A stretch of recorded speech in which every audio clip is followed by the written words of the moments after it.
A little agua for the Spirit, the Mother, and the Holy Father. What's up, y'all? So in today's video, we're going to be talking about why creating mental frameworks is a superpower, and an underrated one at that. And I'm very excited to really talk about this video because I found that making mental frameworks clears up so much space for you to really create and build in your life very efficiently, effectively, and just elegantly, because everything is so precise and known to you that I really wanted to talk about in a video, because I think that if you're not doing this already, it really is a hack to clean up your life. No different than spring cleaning and just tidying up your room on an everyday basis that can create just a lot of opportunity for you. And allow more fresh air of mental thinking, of creativity, of just emotional space for you to then live your life more effectively. So we'll get right into point number one. So number one is that it simplifies complex problems. It brings clarity, efficiency, and avoids decision fatigue.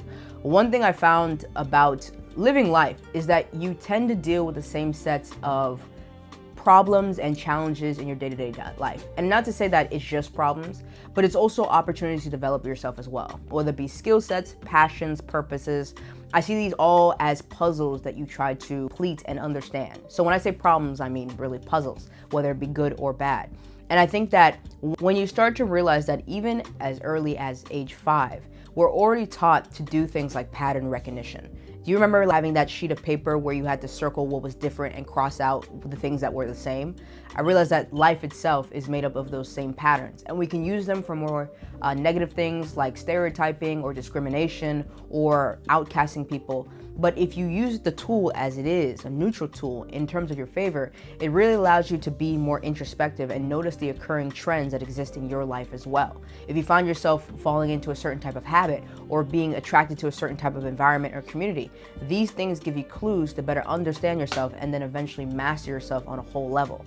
So when you notice that these trends and patterns are consistently occurring in your life, you can then create a game plan and really begin to simplify down these common occurrences to its base level. Just like you learn in multiplication, where when you have multiples, say like 8, 16, 32, at the core base of it is the number 2. And so you understand that 2 can get you these multiples.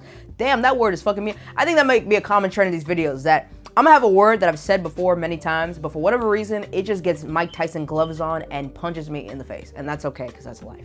But you have these multiples that when you break down at its core level become very simple numbers that you can then understand at a very granular level and don't feel as overwhelming to create with and really kind of master as a whole. And so I think that when you then break down these ideas, these puzzles to their core parts, it then allows you to make simpler decisions, because no matter what variation of this issue or puzzle that I've seen before, I know that the common core facets of this is something simple and understandable to me. So anything I see is just a repetition or a pattern of something I've already mastered. And so it creates clarity and speed of execution to then solve that problem. Number 2, it unlocks your strategic vision. It allows you to approach life proactively, aligning every choice you make with your long-term goals.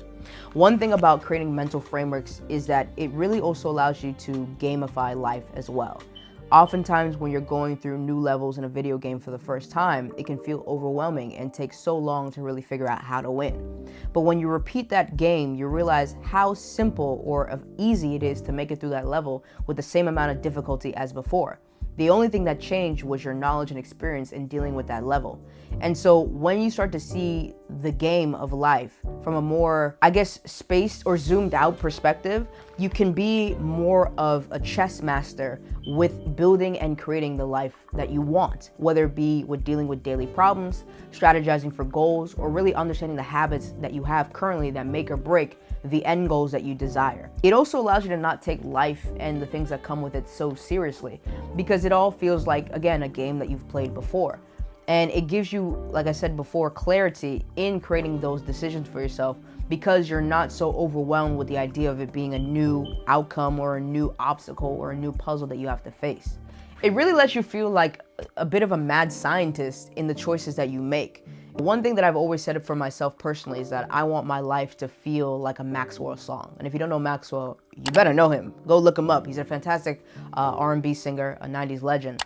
And that sort of seamlessness of his style and the I guess, the melodic sensuality, and sensuality as in the sensation. It feels like his album Embryo, in terms of the feeling of the colors of red and orange and the fluidity of the music and the way each song blends into the next. That sort of seamlessness is so much more possible when you zoom out and really have clarity in what you're trying to create, to where when someone comes into your life, they're almost like, how does this happen? And how did that happen? And it seems so spontaneous, but it really is just craftsmanship built over time. And I think it also gives you that sense of relaxation in building anything long term, because the trends and patterns of this road that you're paving, and you've walked down it so many different times in so many different ways. Mastery is really built in understanding and executing the fundamentals at the highest level.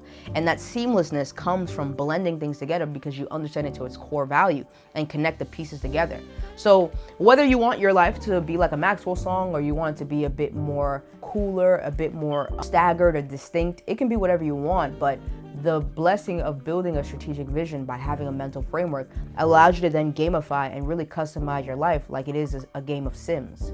And so number 3, along the point of making your life customizable and gamifying it, it also allows you to create repeatable wins. So you get to build your own go-to playbook and become a professional in understanding yourself. When you understand the trends and patterns of your life, you can really custom make your own strategy, no different than a head coach in football, really understanding the X and O's of how to build a route to a touchdown, a route to a domination of the game. When you become an expert in understanding your mind, your trends, your habits, both good and bad, it really allows you to treat yourself like a character of your own story and really both make narration, whether it be manifestation or the action that you take, become as common to you as the back of your hand. You can really craft and push yourself in the directions that serve you best and create those wins on autopilot because you know how it goes. And I think that's why sustainability and building things over a long term, that's why it compounds in your favor, because as you build the skill set and experience in these various areas that you're trying to master, whether it be work or a hobby or relationships or whatnot, you allow yourself to build that competency because more experience just adds more tools to your deck. It's the same thing when people say it's either a lesson or a blessing, but that part of it being a lesson, we usually use it as a way to motivate us in failure. But I truly believe that gaining experience most of the times through failure really gives us that tool set in our bag to then understand all the ways that it can go wrong, which gives us that foundation of mastery to then create all the ways that it can go right.